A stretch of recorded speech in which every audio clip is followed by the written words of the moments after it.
Welcome to Diversity Conversations, where we engage in thought-provoking dialogue to identify leadership solutions to today's most challenging conflicts. Stream live each week, Saturday 9:30 a.m. to 11 a.m. Hosted by Diversity, Equity, and Inclusion Strategist and CEOs Eric Ellis and Tommy Lewis. Join us and add your voice to this engaging diversity conversation.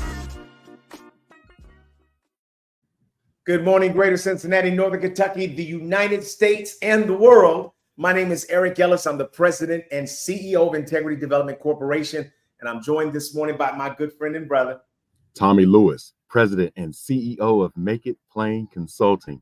Good morning, Eric. Woo! That Hollywood voice that you started with. Boy, yes, sir. Yes, sir. A little bit of rest.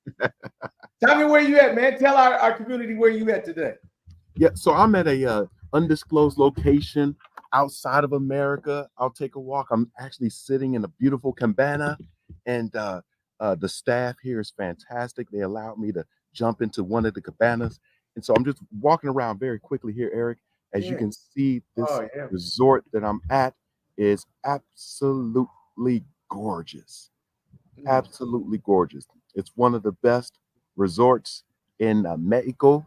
And would love to just give a shout out to all of our friends and family and clients that joined us here, as well as the staff. Eric, there's nothing like service. And I'm not talking about the service of one providing someone a meal at a restaurant or a trip by way of cab or Uber, but the mentality and mindset of servant leaders. Everyone here at where we are leaders. They are high-spirited, highly motivated, and highly interested in others. They are absolutely selfless. And so I'm here. The sun is behind me there, so it's a little bit bright, but it's a pleasure to be with us. I'm going to have a seat so that you can see me and I can hear you. But we're here for just another day. And if you haven't, those who are joining us this morning, take a trip, travel, see the world wherever possible. There are many, many more people on this earth than in our respective towns. And so we're going to make it plain this morning. We're going to have a great conversation, but I'm excited, Eric. Yeah. Thank you, Tommy. And thank you for giving us just a quick window into where you are. I didn't know you had all these production skills, man. The 360 move. Yes. Ooh, that was strong, bro. I mean, you even had a stabilizer in your hand. That's the athlete. You know, you just around like that. Tommy, that was excellent. Well, I am still here in the States, and this week has been an interesting week. At some point, Tommy and I are going to talk about the Democratic National Convention. But for me, it was a week where I was working with a couple of clients. My first 3 weeks of total knee replacement recovery have gone super well. And the fourth week, Tommy, the fourth week showed up with a little more the challenge, if you will. Yeah. I was feeling more achy in my knees. And it's beginning to settle in that this is not going to be over after the first month. I can't not declare victory and no more physical therapy needed. No, bro, it's still going to be difficult. So on Tuesday, there were a number of things that happened that sort of zapped my energy. I was supposed to go to Louisville on Tuesday night. I decided at the last minute not to go. I needed to finish a design on some training. But Tommy, I also had several meetings with clients that the pain that they're experiencing because of all these attacks on DEI. So American Society for Microbiologists is one of my clients, and they've got people from all over the country that are in Texas and Florida, and many of them have lost their DEI departments. It's illegal to talk about it. Some of them are up against $1 million fine. I mean, think about that, Tom. Censorship to the level of $1 million fine if you're utilizing anything, and they keep it intentionally unclear, cloudy, so that you just keep people in fear. And so people were expressing that and saying, what should we do? And so we were in the midst of, do you do the training? Do you talk now about just overall generic strategy, or do you meet people where they are? And so I decided, I said, oh, time out, everybody. Did you hear what she just said? I don't think we can just, continue forward. Yeah. And then I had another client that's going through some things, and a person was so overwhelmed that they literally just fell out physically, had to be taken to the hospital. Were there for a couple of days. And so what I was realizing, Tommy, is that the class that I was going to be revamping for this last Thursday, was about empathy. Yeah. And so often in many of our clients, when we start teaching about empathy to managers, directors, supervisors, some of them see it as soft. And they're saying, we've got so much to do, we got to keep cracking that whip. And this sounds like a passive sort of permission for our employees not to be working hard. And so I was preparing and thinking, this is so critical, because the research says that empathy is the #1 leadership trait. And so I said, how do I make that clear to people? Yeah. And so one of the things that I did, Tommy, is I decided to revamp the training, make it more practical. And then I started with an icebreaker that I had no idea that it would blow up in such a powerful way. The icebreaker put everybody in a circle and then said, step forward in the circle. The first question I ask is, if you feel exhausted at work on a daily basis, every single hand went up. And then people were starting to share their stories why they feel exhausted. Don't have enough staff, too many things to do. I'm right in the midst of trying to do my work, and then I get 3 more assignments. And then I ask questions like, how many of you, by a show of hands, are experiencing something personal or family-related challenges that are interfering with your ability to do your job effectively? Hands went up everywhere. I asked them, how many of you have lost sleep this week in a way that negatively impacted your focus and your performance? Every hand went up. One person said to me, Tommy, they said, Eric, just yesterday, 2 days ago, they said, my mind was racing so much that I could not sleep. And I'm down a couple of employees, but they feel so personally responsible to try to keep up. Yeah. Possible situation. But the person said, I just came to work 1:30 in the morning. Yeah. And just started cranking from there. Wow. And so what I discovered, Tommy, is that, and I asked him, I said, now that I've heard you all's voices, I said, how many of you all have felt resistant to even some of the training that we're delivering for you because of your workload? Several hands went up. I said, I get it now. But the key to unlocking their buy-in, Tommy, was to not teach them about empathy and say, go show it to others, to demonstrate empathy to them and to give them space to talk about what I'm experiencing, what I'm going through. I want to show you a video that we showed during the thing. Wendell had picked out this video. I wasn't sure if it was going to be valuable. It was an animation. And I said, always you take a kind of risk when you use animations, that sometimes people are going to say, why are we watching this? But after that opening exercise, this video made a lot more sense. So let me see if I can pull this up, Tommy. We'll take a look.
Tommy, what are your thoughts?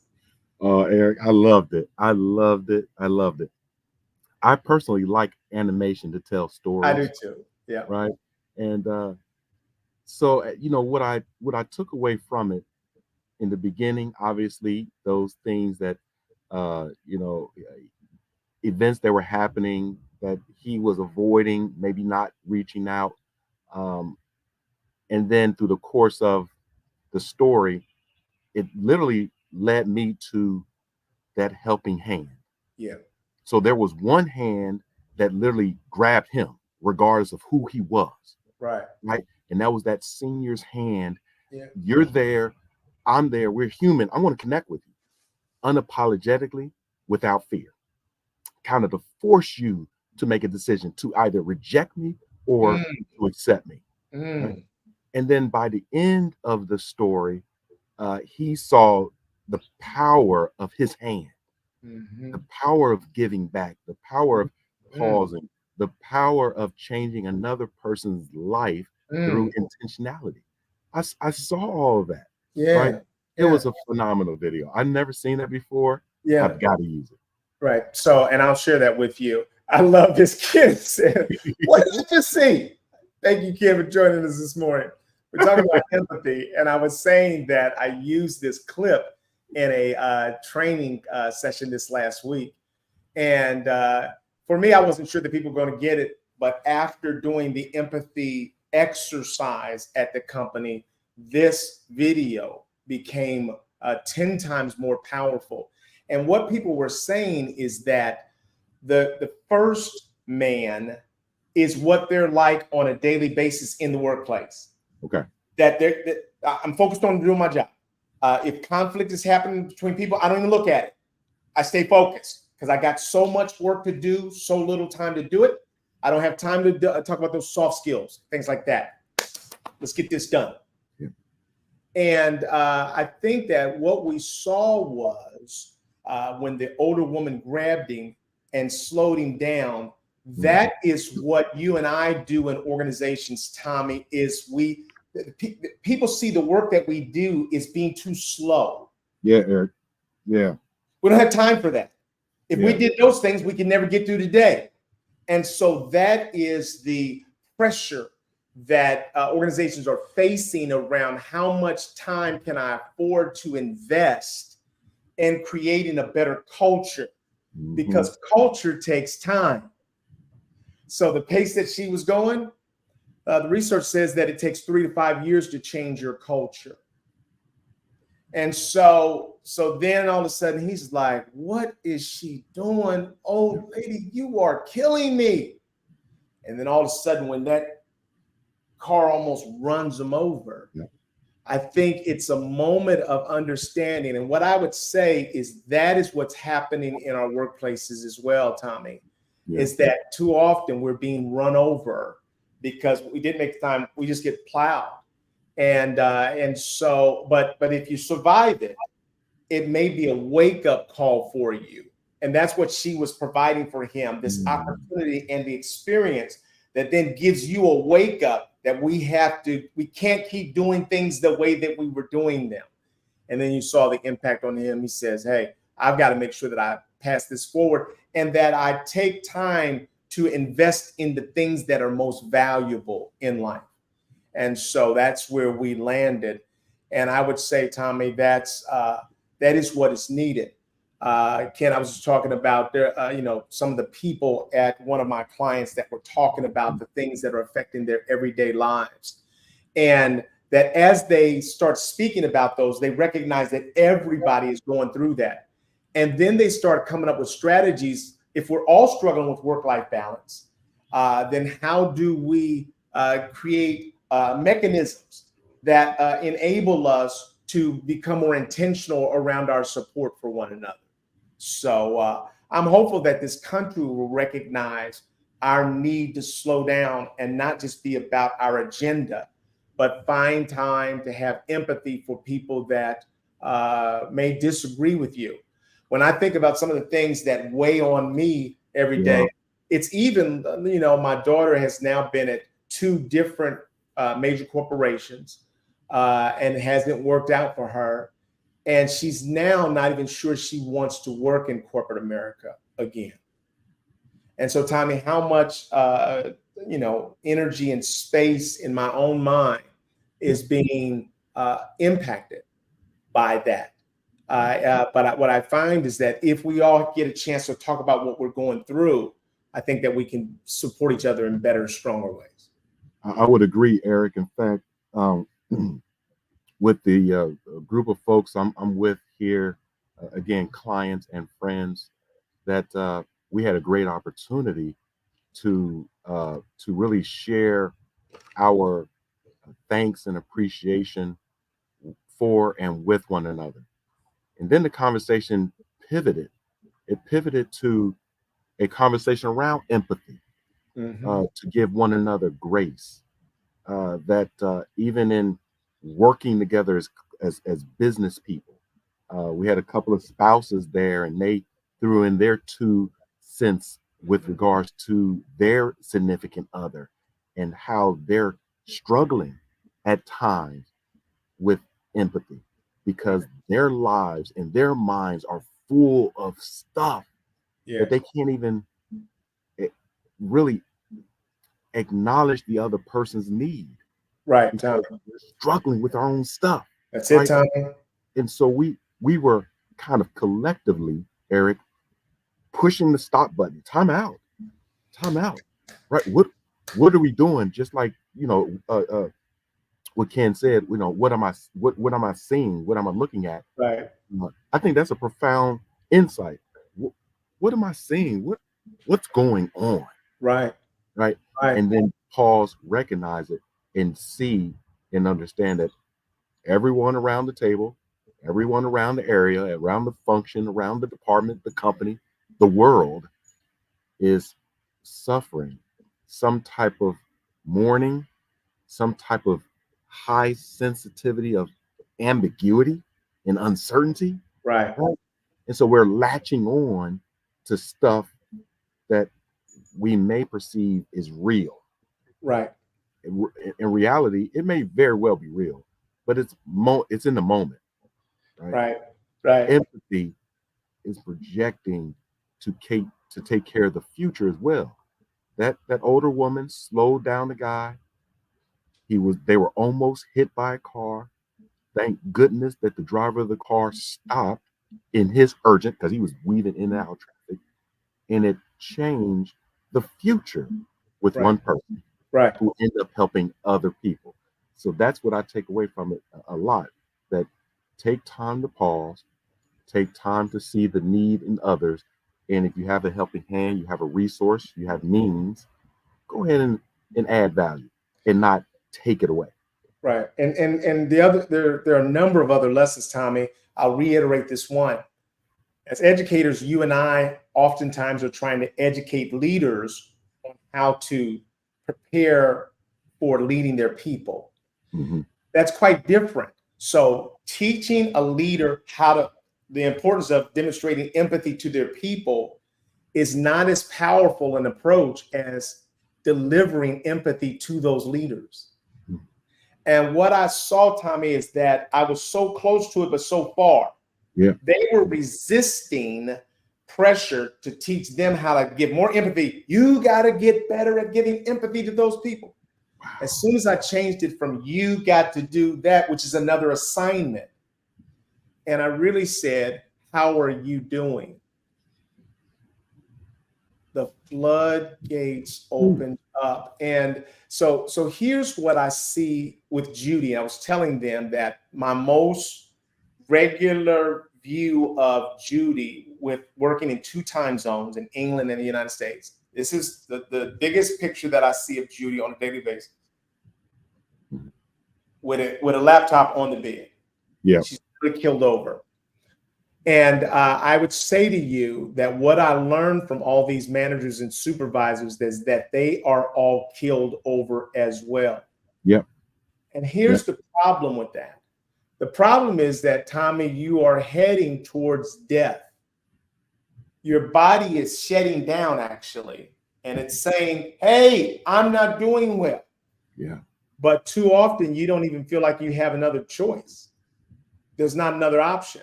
Yeah. So you keep pressing forward. What I learned we trained every manager at this company, everyone. And you know what I learned, Tommy? That they've got a 5-alarm fire going right now. Yep. So I left there with a fire truck. I literally left out of the training like, they said, thank you, this was amazing. But I left out like, oh, I got to get to the CEO and say there's a 5-alarm fire going on. And I don't care what you've been saying or thinking, we're going to have to do some things dramatically different in order to save your people.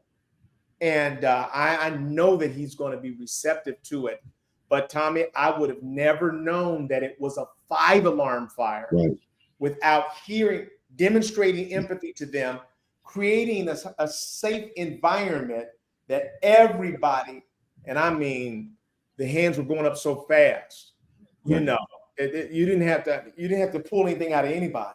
Exactly. They were running each other over to talk about their realities, that they feel that they don't have another option except to take this death march. Let's see what Ken has said to us. These are some great comments here. I'll read them out loud so our audience can hear. And Ken Wilson, thank you for chiming in. There's some dismissive responses, right? It's okay. It's going to be okay, right? You'll get through this. You hear that often, Eric, and that is dismissive, right? I've been through it. It always works out, right? We ain't claiming that. It could be worse. Those are all dismissive responses. More empathetic responses, and thank you for sharing this. You know, this is a teachable moment, right? That's tough. I'm sorry you're going through this, right? That's an empathetic response. Is there anything I can do to support you? If there's anything you'd like to share, I'm here to listen. Those are very different responses. One is dismissive, right? Almost judgy, right? It can be sometimes a little bit blaming or even victimizing or shaming, right? The other is empathetic. It personalizes the experience. Right. It allows one to listen to another person's experience, affirming the experience, not minimizing, not dismissing it, right? Not judging it, but affirming it, and then not solving it. Eric, empathetic responses is not, I have the answer. Right. Whatever you're going through, I know how to do it, right? I know the fix. That last one, if there's anything you'd like to share, opening the floor, I'm here to listen. Right. This great learning, right? Yeah, and these are tools of the diversity conversations. Absolutely. Right. And so one of the things that we had taught them in an earlier class, we taught them the skill of empathic listening. We see that as being a 5-step sort of process where you begin, about your body language. In other words, if an employee comes to you, they've got a concern they want to share, whether it's a diversity-related concern or job-related concern. They come to you, you want to sort of give them the appropriate body language. You want to lean forward, nod, appropriate eye contact. That's step 1. Step 2 is you want to begin with a tentative opening. In other words, when you're seeking to demonstrate that you are listening to someone, then you want to, and it's important for you to have understood what they were saying to you, then you want to start with a tentative opening. Let me see if I'm understanding what you're saying. That's the second step, because you may not, that gives them room to say, no, that's not what I said. Steps 3 and 4 are really to, paraphrase the message content and the feeling content. So the ABCs of what they said, you want to paraphrase that. And then it sounds like you're frustrated, or sounds like you're upset, angry, sad, or happy. You want to sort of try to assert the feeling that because they may not say a feeling, so you're just going to have to try to surmise that from what they've said. And if you get it wrong, they'll say, no, I'm not angry, I'm just disappointed. And then you want to sort of check for accuracy. So after you sort of paraphrase the message content, the feeling content, then you want to paraphrase what they've said. You want to see if that, ask them, does that capture what you said? So you're checking for accuracy. And then step 5, if once they say, yes, that's what I've said, then you want to ask, is there anything I can do? How can I help? And oftentimes I say, no, I just wanted you to know what I'm going through. Now, Tommy, we had taught them that skill for the last 2 years. And oftentimes what they would say as a response is, that doesn't feel natural. Or we actually can't take all that time in the workplace to do that. That's just unreasonable. It's unrealistic. So the adjustment that I made, Tommy, to that exercise is I came up with 4 categories of empathy questions. And what I said to them is that what I want you to do is to really, and we started with them, but I said, I want you to sit down with your employees and say, look, we want to make sure that we are connecting with you, that there are things that I'm not missing in order to best support you. And so I'd like to ask you a couple of questions. And so, we gave them 4 categories. It may be personal, it may be work related, content, project oriented. How are you doing? Do you feel like you have all the resources that you need, the support you need to get that job done? How is that going? And so as you open up with an empathy question, then people start giving a response to that. Well, actually, I've got 3 assignments that I'm behind on, and somebody just gave me, and so then you use the empathic listening 5 steps to respond to what they've said. So you ask them a question about empathy, personal, how are you doing? How's the family doing? Is there anything that's keeping you up at night? And then you use the empathic listening tool. They said that was a home run. You've given me a reason for using it, because they weren't finding a way to just sort of on anything that somebody says to start trying to use the 5 steps. But if they ask the employees those questions, then they could use the skill.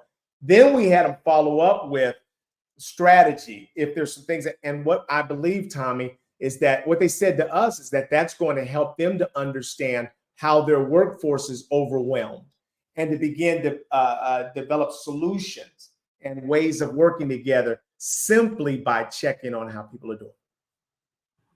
Yeah, Eric, that makes a lot of sense. A lot of sense. And again, thank you, Ken, and others for jumping into the conversation. It's a skill, right? A lot of things do not come terribly natural at all, right? And so having a conversation, courageous, diverse, a difficult conversation, maybe even an easy conversation is a skill. And I say that, Eric, because we find ourselves in places that we're comfortable, right? And there is a cadence, a flow to continuing to have a comfortable and easy conversation. Because at any time in that flow of comfort, there may be a comment that's shared out of comfort, out of normalcy, if you will, that really has people say, whoa, wait a minute, is that how you think? Is that what you believe in? Is that how you feel? Right?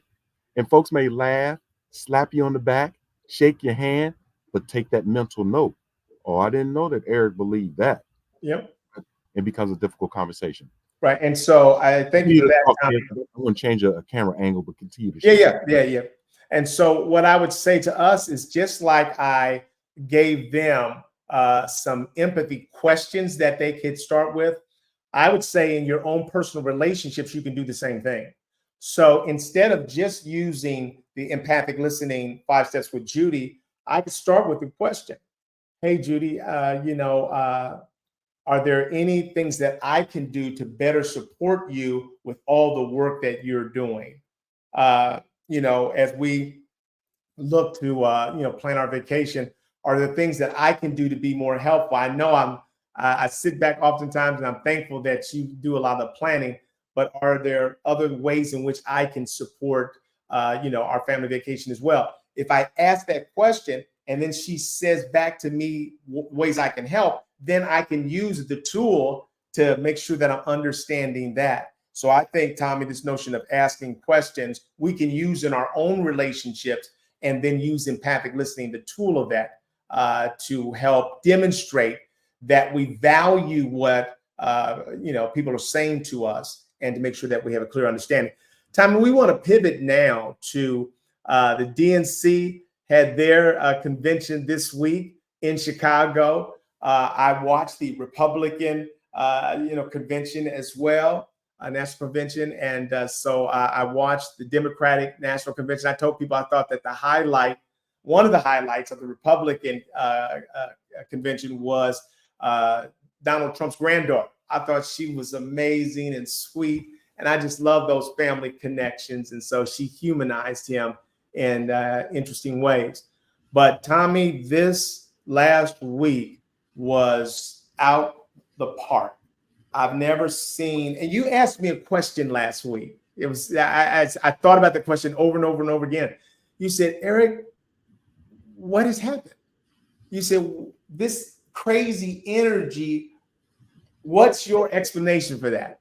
Yeah. And I think what I said to you was that I believe that the Democrats in many ways, or people that were just looking for change, their desire for change was like in a concentrated, almost like a bomb. It's the ingredients inside of a bomb that's a small room, and it's just in there churning and churning and churning. And people were saying to themselves, no, we cannot take this death march. The same two people that we know. And so that was just building. And I don't think people had any realistic thought that there was a way out of this death march that we were all being forced to take.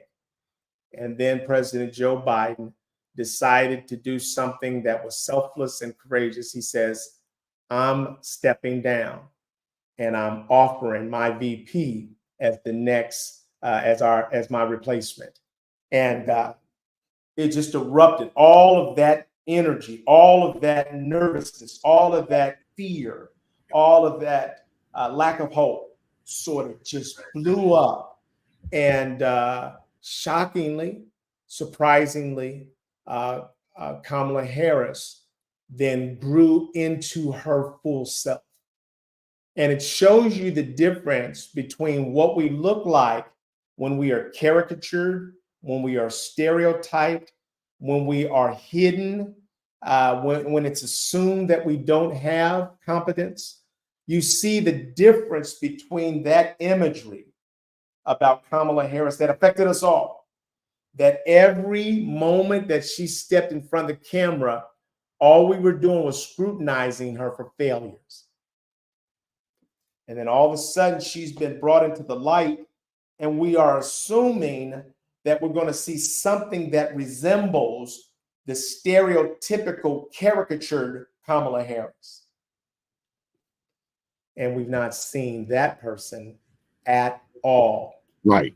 At all. And so now she is stepping into her leadership role and showing us a level of architectural brilliance, strategic brilliance, beginning with, I won't make Donald Trump big and scary and powerful. I will describe him as small and almost childish, unserious. And I will not, drop to the level of small-minded elementary school name calling. I won't jump into that with him. I won't even dignify some of his comments with responses. And then she says that we are going to go forward and we won't go back. And then she started giving us a vision. I mean, just look at this. I'm going to say this, Tommy, and then we're going to let you give some reactions because I'm going to talk about some of the people that spoke to us. Could we have ever imagined that we would see a Democratic National Convention that was filled, a stadium filled with American flags, that people were waving? They were screaming out USA, USA, USA. And one of the major themes this last week was patriotism and a love of this country. Huh? Huh? Wow. What? That's their major thing? Yeah. And so to see that put forward is brilliant and genius, because that's not something. And she got everybody on the stage under the tent. Yeah. AOC, Bernie Sanders, everybody. Yeah. There's just no way that we could have imagined, as Michelle Obama describes us as, we like Goldilocks. That's too good. You know, that's how Democrats are. I'm with Oprah. I'm an independent. But I think that what we are seeing right now is really, and Donald Trump is showing us he doesn't know how to respond right now to this. Yeah. This is throwing him completely off of his game because he wasn't. And I agree with you, Roger. This love of country versus love of a man. You know, Tommy, your thoughts? Yeah, I would absolutely agree. And I'm listening this morning, Eric. Two things. I agree with you and with Roger. Love of country. As I sit here physically outside of the United States of America, I have a huge appreciation and pride for my country and my countrymen. At the same time, I appreciate the people in the country that I am in, right? We all have similarly shared experiences, right? We all want food, shelter, transportation, love for family, etc. The other thing is that those caricatures that you talk about, some of those caricatures are put out there by folks that are ill-informed, that want to create something, and so I don't know what that something is, but what they're trying to create is part of it is just the divisiveness. Mm-hmm. But when we show up as we have, as we did in that, DNC, it's, are you going to believe them or believe your truth-telling eyes and ears? Right. I was impressed. Yeah, I'll tell you, Tommy, it is, so many of the common sense arguments that we've all probably in the recesses of our mind said, why don't we just say these things? Those things were said this week. Oprah Winfrey said that values and character are on the ballot. That's what she said. She said our values and our character is on the ballot. And I'll tell you, Tommy, that this is what's beautiful about America, is that you cannot count this country out in terms of what we will do. Mhm. Just like when Barack Obama was elected president of the United States, we weren't prepared for that. We didn't anticipate that the time had already come that this country would vote a black man in as president of the United States. And I think the scary tsunami, and I'll say there was a tsunami of positive energy at the DNC this week. The tsunami of energy was from this huge revelation that we are at the time that we may in fact elect our first woman president, first woman of color president into the United States of America. What I've heard, Tommy, people say before, and I heard this and I didn't want to buy it because we had Biden and I just didn't want to buy it. But they said that it's hard to win an election if all of your people are not voting for you, they're simply voting against the other person. It's harder to win if that's your strategy versus if people are going to the polls because they love you. And I think that what we see now, I didn't want to accept that, before when Biden was on the top. Now that Kamala is, what we're seeing now is the level of enthusiasm and hopefulness that we can vote in our first woman president, and the desperate need for character-based leadership. The need for somebody that will speak the language of unity and caring about you, whether you vote for me or not. All of those character-centered values. We're desperate for those. And I think what we're seeing right now, and the two things that are converging, Tommy, are we now believe that that victory is in sight. One that none of us had ever even mouthed, Tommy, that when will it be time for a woman of color to be president of the United States? Man, that was almost like an unrealistic conversation. Come on, you all, we ain't gonna do that. But God has helped us to align the stars in such a way, the circumstances in such a way. Everything about this is supposed to be a loser. Everything about this is supposed to be a failure. Right. And literally, it's a tsunami of support and energy with the backdrop of Hillary Clinton losing in 2016. So everybody thought that she was a shoo-in, and there was no way that Donald Trump could beat her. I mean, come on now. And she lost because a lot of people stayed home. I think right now what we're seeing, and I'm going to tell you, anybody who's listening right now, this is not about politics and party. It's really about character and the future of our country. She's got all these groups popping up, Republicans for Harris. And literally every night they had a Republican talk about what I'm still a Republican, but I'm voting for Kamala Harris because it's country first. And I just think, Tommy, that we could see, and I don't want to say this out loud. I'm just going to say it to the community as though it's just our secret. This could be a landslide. Yeah. Now, what we believe and what all the data says is it's going to be neck and neck, and we're going to stay up late at night, and that's how these things go. But I'm telling you that the vibe, they talked about the vibe of the DNC convention. The vibe is that it looks like everybody is in there with all the energy that they could muster because they really felt that Donald Trump is wrong for us. And now they feel strongly that Kamala Harris and Tim Walz are right for us. Yeah, Eric, as I was listening to you again, my video was reminding me and bringing me in and out of the witness protection program.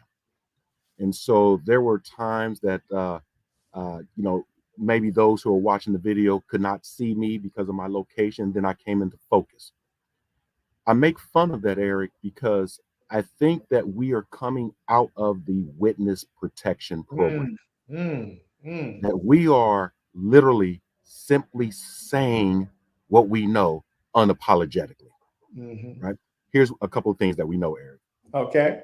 We know that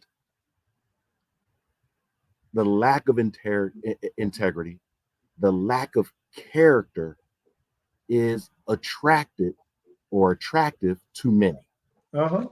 Yes, we know that. We know that if we have a person who is charismatic, who's dogmatic, who possesses all of the isms that have been created by mankind, that there is a group of people who find that attractive. Absolutely.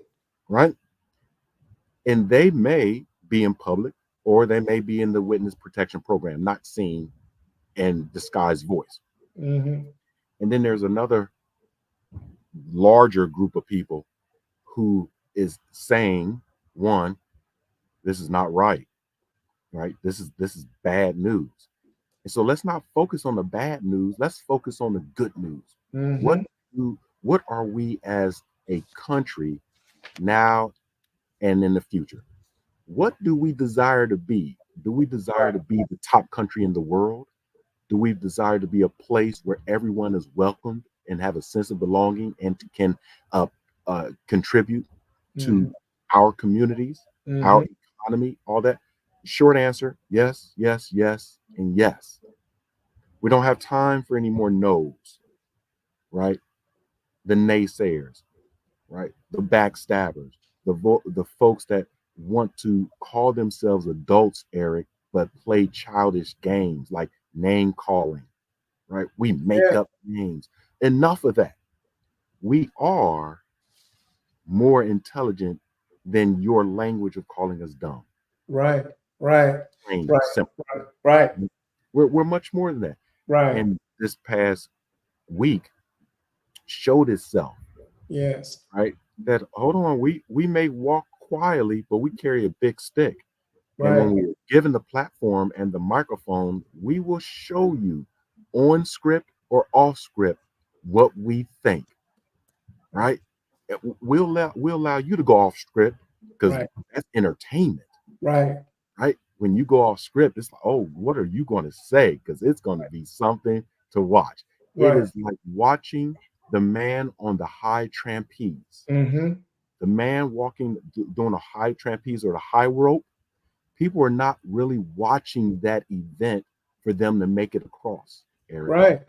They're watching it to anticipate the fall. Right. That's exactly right. But that other side, we're watching to anticipate the fall. This Mm-hmm. week, folks are saying they're falling, Right. right? But we're going to catch them with the net. We Right. got it because we're Americans. Right. It's the blessing of it. That is what we do. Right. And Donald Trump recognized the success of the week as well, because he was tweeting out crazy stuff, because he's a performance oriented guy and he knew that this was a huge performance. Roger said sometimes they have to show one way in public to hold face, but once they close the curtain, their hearts wouldn't allow them to be unjust. And I think that we're going to see a lot of that. When I listened to Oprah and what Oprah was saying to us, I mean, it was powerful. She said that the other side is teaching us that books are dangerous and guns are safe. She said, she's independent. She says freedom isn't free. Embrace patriotism. She says value and character matters most. She said inclusion over retribution, common sense over nonsense, promise of tomorrow, over sort of better return to yesterday, a bitter return to yesterday. And so we just had person after person. Kamala started painting a vision of who we are as America and who we can be. And she started talking about how we can embrace this greatness, this reason why we even exist. And I'll tell you, Tommy, when you start putting a vision out in front of a people, where there is no vision, people perish. And so she's saying that Trump is only dogging out Americans, saying we're the worst thing in the world and all of that. And she started talking about our greatness, and they displayed it to us, speaker after speaker after speaker. I was so moved by Tim Walz. His speech, 17 minutes, Tommy, was combustible. It blew the roof off the place. And we all saw an image that we were not prepared for. I watched it that night and I just wept and wept and wept. There was a young man, a tall young man in the audience that was standing up and crying. And he was yelling at everybody around him, "That's my dad. That's my dad." And he looked up at him, and there was nothing but small town in that, Tommy. Yeah. There's nothing cool about it. Yeah. He wasn't trying to be cool. He was all emotion. And he said, "I love you." And we saw his mouth say that. Yeah. And so the biggest and best endorsement, Tommy, that any of us can get on planet Earth are the people that are closest to us, giving us their endorsement that no matter what the pundits say, that's my dad. And I love you. And I put that up on LinkedIn, a post of that moment, and I titled it, "That's My Dad." And more people responded to that, Tommy, than any other post I've ever put up. 50,000 responses. Wow. And I heard that there were some Republicans that were dogging this young man out because he was special needs, neurodivergent. And but I don't even have time to lean into that criticism.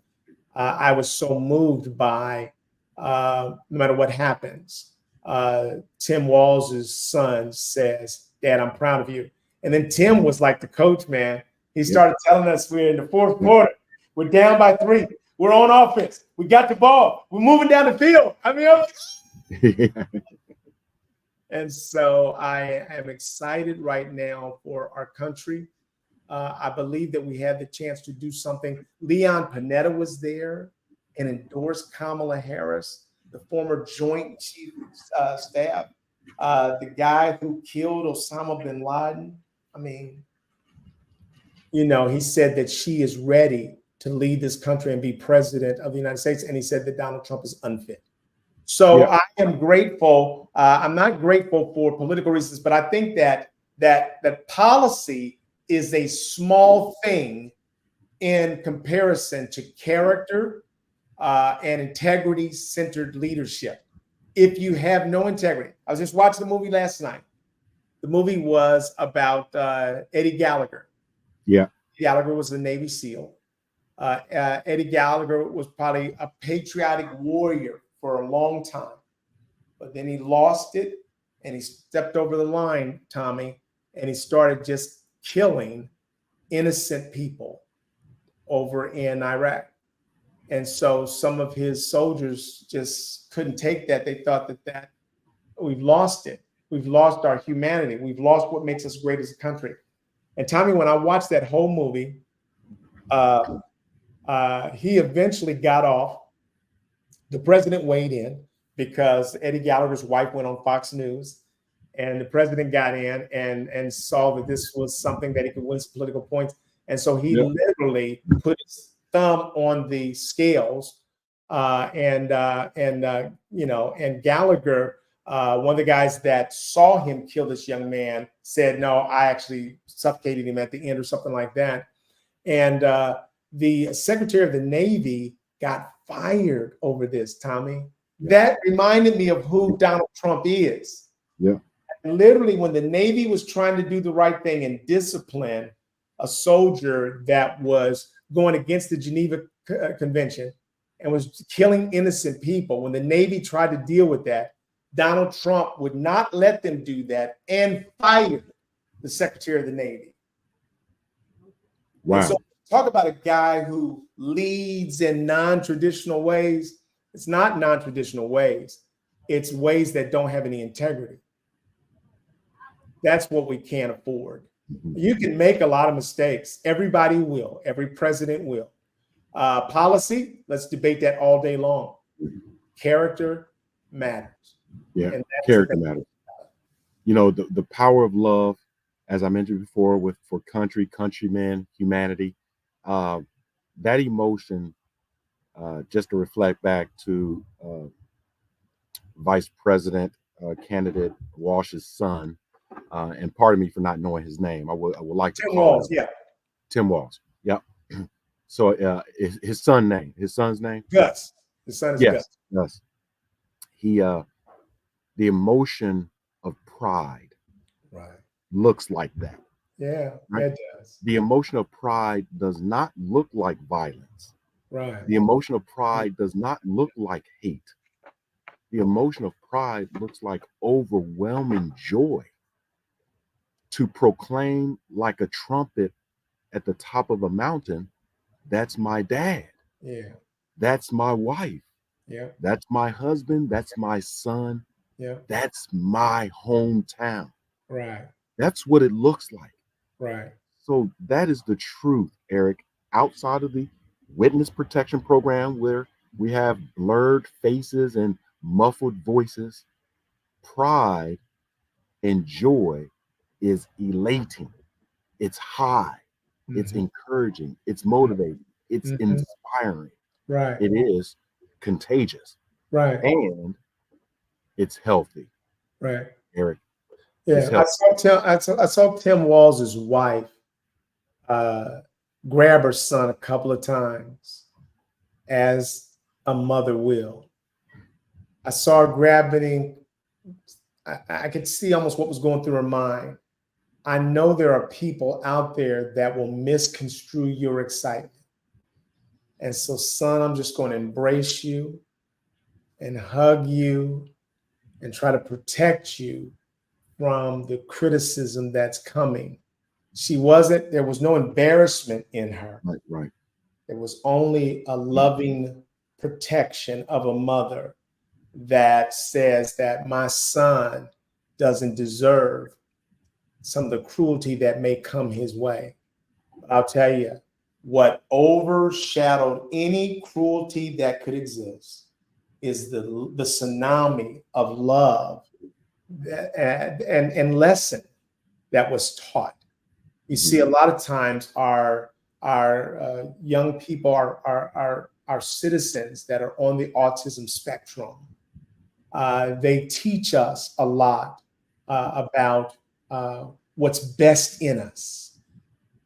Because if we don't have Down syndrome, then we won't just hug crazy or express our emotion or not.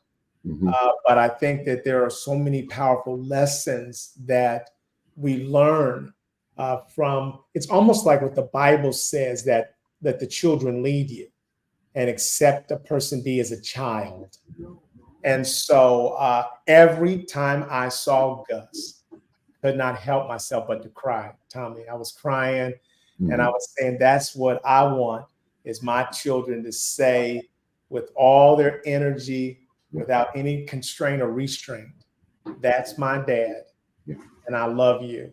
And so I think that this ticket has the ability to do something more than win an election, Tommy.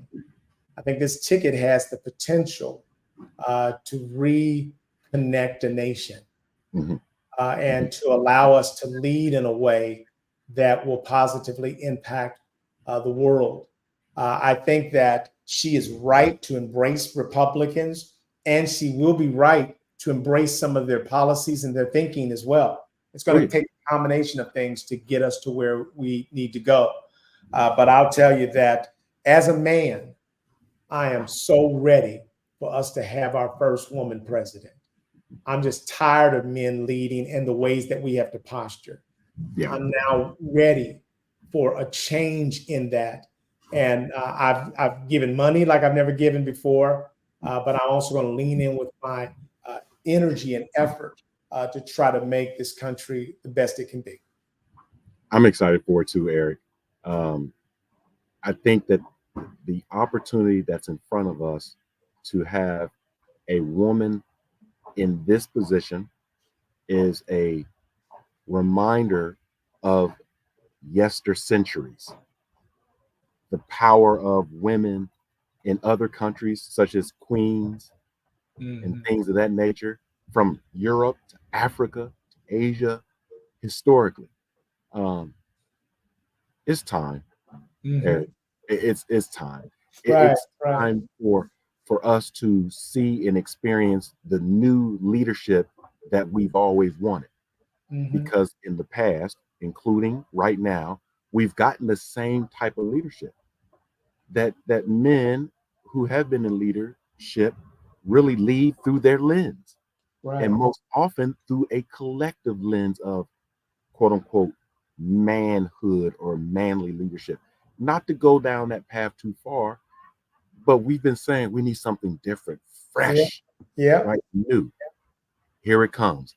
But we have to be prepared when it arrives.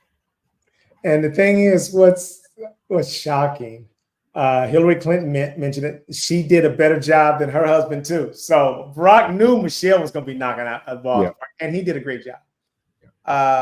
But Hillary talked about how they tried to demonize Kamala's laugh. She said they did the same thing about me.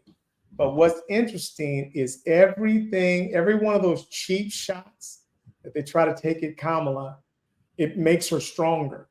It's like the Michelin Man. When you hit them with something, they just start getting bigger. That's what's happening to her. That we now look at her laugh and we're so happy to hear it because we need that. But I think that she demonstrated that she can be a hawk as well. So she embodies more complexity. And so it's so hard to nail her down. And it cheapens you some of the attacks that Vance and Trump will throw at her. And, Michelle Obama said, they're going to come with things. Don't change your mind because of the crazy things that are going to come at her. But I'm just grateful right now because I believe that we are headed, we're getting our footing to head to towards a better place as a country where we can exhale, Tommy, where we don't have to feel so stressed and on pins and needles every single day of our lives. And I think that we can't stop. In Michigan, since Kamala has become taking the top of the ticket, they've had 75,000 new registered voters simply because she's there. So I think that you're going to see multiplication happening right now as a result of this. And I refuse to allow Black men to be the suckers that got suckered by somebody else into not voting for this integrity, character, values-based ticket. Her being a woman is just a bonus point. Yeah. But it's the character, it's the values, it's the experience, it's the qualifications that she brings to the table, is really what we are going to benefit from, Tommy.